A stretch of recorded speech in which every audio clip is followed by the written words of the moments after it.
বাহ, তোমাকে দেখতে তো খুব সুন্দর লাগছে। গাল দুটো যেন একদম কমলা লেবু। কি বলিস তোরা? আমার কিন্তু এটাকে ভীষণ পছন্দ। এ কি করছেন আপনারা? ছাড়েন বলছি। অসভ্য, নির্লজ্জ। তুমি মেয়ে হতে পারো, কিন্তু তোমার হাতে ভীষণ জোর আছে। খুব জোর না? খুব জোর।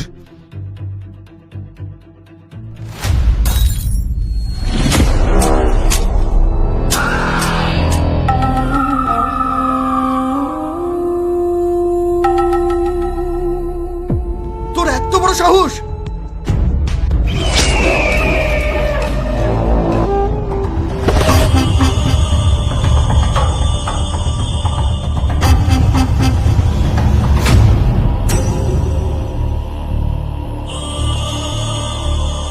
আমাদেরকে বাঁচানোর জন্য অনেক ধন্যবাদ। ওরা ভীষণ খারাপ লোক। আমি জানি। আপনাকে তো এর আগে কখনো দেখিনি। কোথায় থাকেন আপনি? আমার কোনো ঠিকানা নেই। আপনার হাতটা তো কেটে গেছে। কাটুক, এতে কোনো সমস্যা নেই। সমস্যা নেই বললেই হবে। আপনার হাতটা ব্যান্ডেজ করতে হবে। আমি একজন ডক্টর, পাশেই আমার বাড়ি।